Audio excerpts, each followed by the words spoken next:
The garden is not the same this year. It's just not the same. Is that dramatic enough? How about that intro? Check it out. I'm going to show you guys why the garden's not the same this year. Example number one as to why the garden's not the same this year. Do you guys see this sad looking cherry tomato? There's a few on that cluster right there. It's been chomped. Last year, by the way, this is a large red cherry. Last year, three times, there was a cherry tomato in this exact spot that was chomped 3 times by a deer.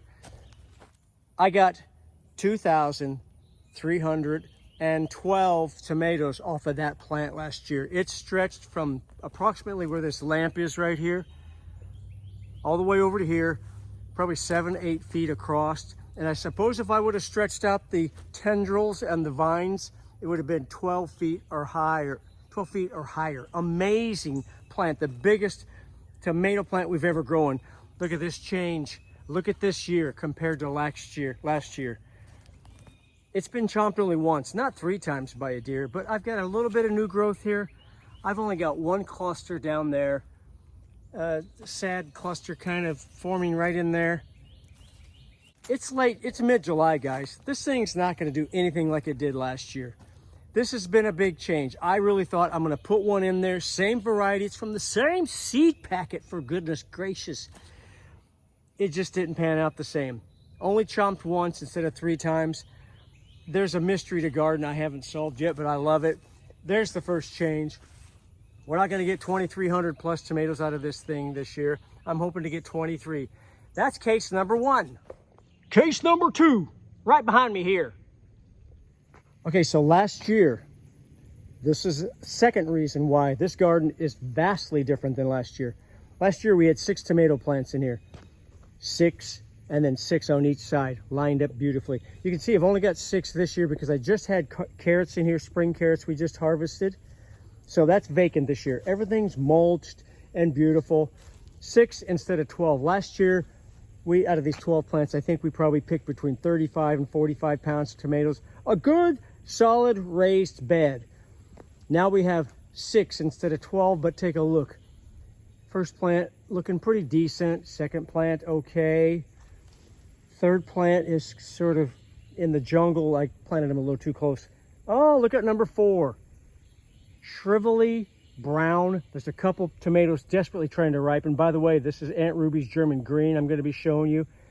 The Aunt Ruby's has completely succumbed to either fusarium wilt or verticulum wilt. I don't know which one, but it's pretty much wiped out. There's one tendril right in there that sort of looks okay. It's not going to make it. I'm hoping to get these off of here ripe. They ripen green, so that's about as deep as they're going to get. Over here, so that's the 4th plant out of the 6 in the row from left to right. Here's the 6th one, another Aunt Ruby's German green. Guys, it's wiped out.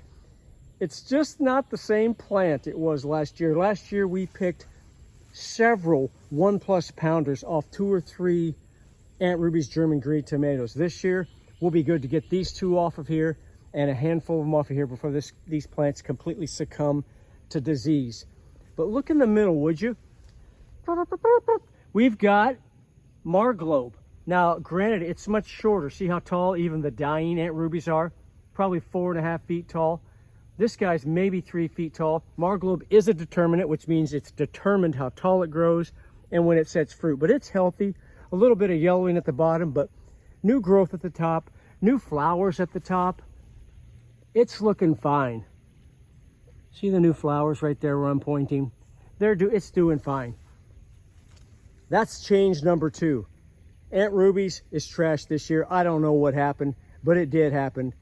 Fusarium wilt or verticulum wilt, I don't know. Doesn't matter. I'm going to have to pull these up as soon as I can desperately harvest these handful of beautiful tomatoes off of here. Number 2, as to why this here garden ain't the same as last year. Okay, those are some of the negative things, guys.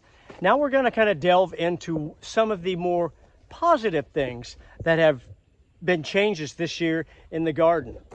And it's fun to be able to show this to you. Case in point, look on my hat. red long beans. My friend Tung, oh, look at the design. Huh? Will you look at these? These are just finally ready to pick, guys. 12 to 14 inches long, beautiful. I've already had green ones going for a couple years now. My friend Tung, who used to do our lawn when we were renting, he gave me these seeds. We talked about gardening a lot. That's a new thing that didn't happen last year. Why the garden is different? In a good way. Asian red long beans. Reason number 2 on the good side. So this is the 4th reason in total. 2 bad ones, now 2 good ones. This is the 2nd of the 2. As to why the garden is different this year, you see this towering, beautiful perennial. This is mallow. Actually, it's marshmallow. I think they made marshmallows out of it once upon a time. This is an awesome pollinator, guys. Last year, it was very different. I planted it from seed. Keep in mind, my wife had these seeds from California. They were probably pushing 10 years old. I didn't even know if any of them were gonna germinate. I got 3 of them to germinate down in the basement. It took 6 to 8 weeks to get them ready to plant out. Put them out, they got about 15 inches tall, and that was it. This spring, early, I called my wife over to this spot. There's these tiny little spires, these little spikes poking up through the wood chips. It was this guy. Would you look at it now? We went from 12 inches, 14 inches maybe, to, I mean, I'm 7'1". Just kidding. 5'8" and shrinking. But look at this thing. It's almost over me. Almost 6 feet tall. From less than 2 feet to 6 feet. Big change this year. Look at the pollination activation situation. Can you guys see any of the little bees flying around? It's a little cloudy today, so the bee activity's down. I guarantee you the next stop after they hit this mallow, that's why it's important to have pollinators and flowers in your garden. Marigolds, cosmos, zinnias, mallow. After they hit these flowers here, they're gonna shoot over to them green beans and probably hit the tomatoes. Yes, I know tomatoes are self-pollinating, but the little vibrating of their wings and feet as they're buzzing, collecting that pollen, gives a more complete pollination to perfect tomato pickage. That's right. So these buzzing little boogers are going to blast through here and make the garden a better place. Second reason why the garden is different this year in a good way. 4th reason total. So we're in front of the mallow. I'm going to wheel around here, wheel around. Check it out, guys. By this gigantic, slowly dying elm tree is a volunteer perennial, just like that mallow, which is a perennial, the marshmallow. This is a perennial persimmon tree. Perennial persimmon. Look at this, guys. It's, I mean, just right there in that cluster alone, it's loaded up. I am so excited about this. 5 or 6 right there, several right there, more on the other side. Guys, this beautiful little bush-like tree, just like the pear tree, it's a slightly different type of thing. I'm not going to prune it like a standard fruit tree, but I'm going to open up the center. I'm going to keep it low and slow so we can pick them. Even the grandkids can come over and pick some of this luscious fruits. This will be one of the last things to pick in the fall before the frost comes.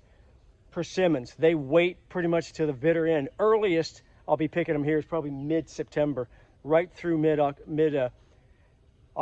Got to keep the squirrels off of them, and definitely got to keep the birds off of them. How about that?